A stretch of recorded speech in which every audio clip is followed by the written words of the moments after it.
Guys, for the love of God, please do not get this book because actually, this book sucks fucking ass. I hate to say it, but I am a sheep. I followed the herd. I watched all the YouTube videos. Oh my God, this book is so awesome. Go buy it.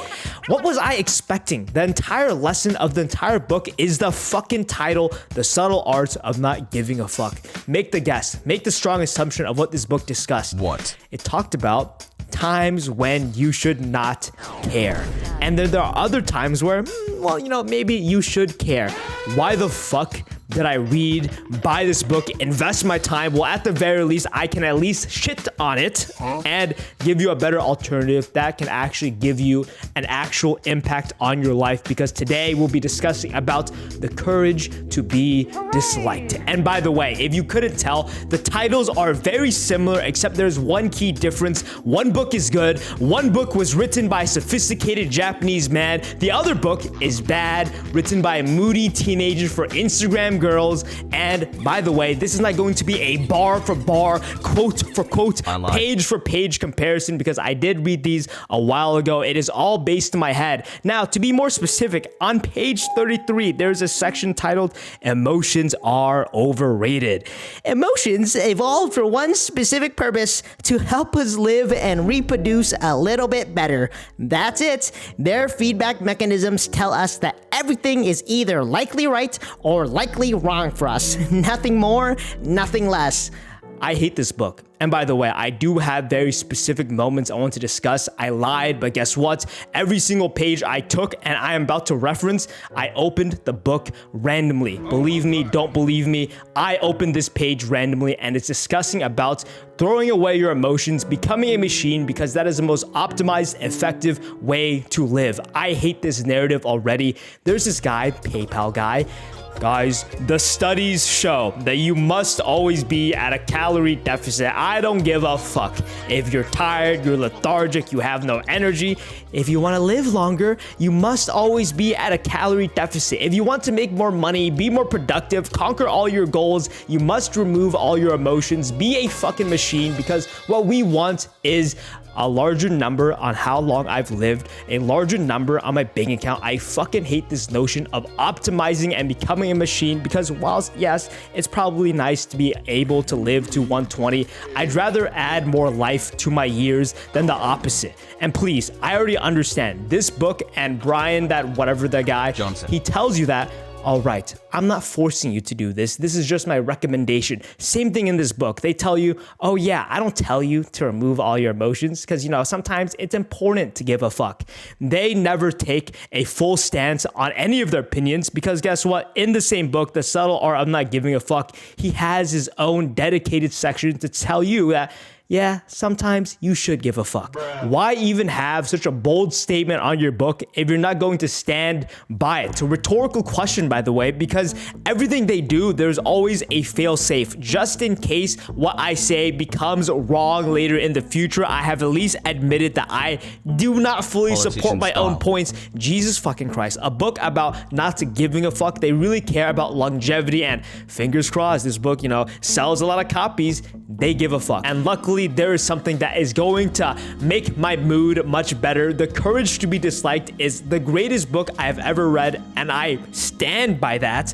And unfortunately, embarrassingly, I only bought this book because it has the word Japanese on it, and I had an extra $100 in my pockets after entering a Barnes & Noble after selling my feet pics. So by pure coincidence, I've never heard of this book. I only bought it because I wanted to take a risk and gamble, and Jesus Christ, it has completely altered my life path, how I view the world, how I view other people. And we're about to read an excerpt, an actual argument from this page that I randomly opened, but obviously I read beforehand, okay?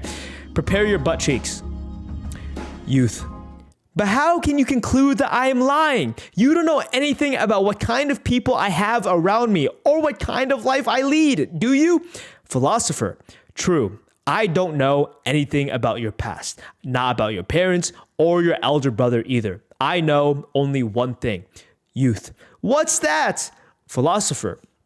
The fact that you and no one else are the one who decided your lifestyle. Now, I'll give you a little bit more context. This is when the philosopher is giving the youth advice, but because the youth does not want to admit, listen to his advice, he decides to disregard it. And the best way to disregard any form of advice is to say that you do not understand me in the very present. I've done this to people many times. People have done this to me many times. You don't get where I'm coming from. So everything you're saying is disregarded.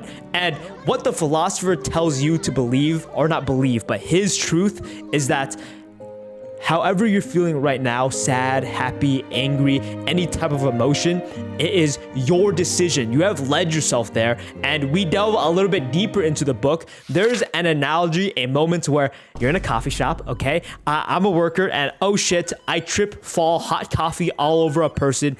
And normally, you know, there's a lot of ways you could react to it. The person's fucking pissed. They get up.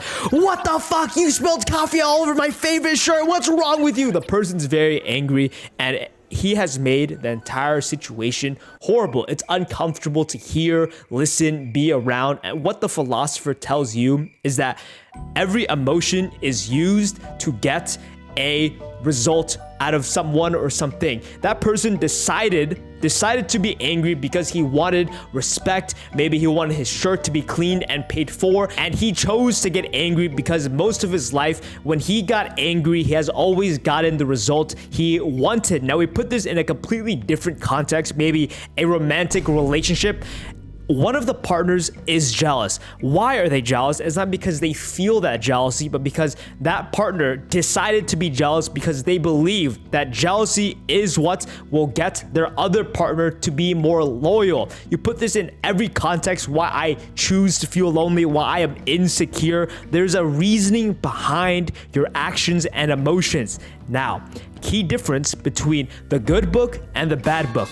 The bad book just tells you to not feel or give a fuck about bad emotions and then feel good about good emotions. They never elaborate because they don't know what they're talking about. They're just covering every single basis just in case they missed something. This book does not tell you to be a robot, a machine. It tells you to feel your emotions, understand them. Why am I acting this way? Is there a hidden motive behind my actions that even I myself cannot tell?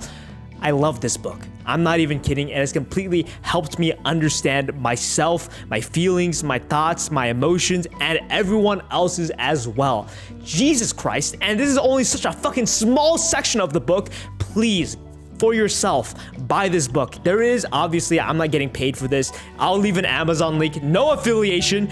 Buy this book. It is amazing. Now, if you ever buy this book like I have, don't even read it. Throw it away. You fucking give it to the prisoners because they deserve to suffer.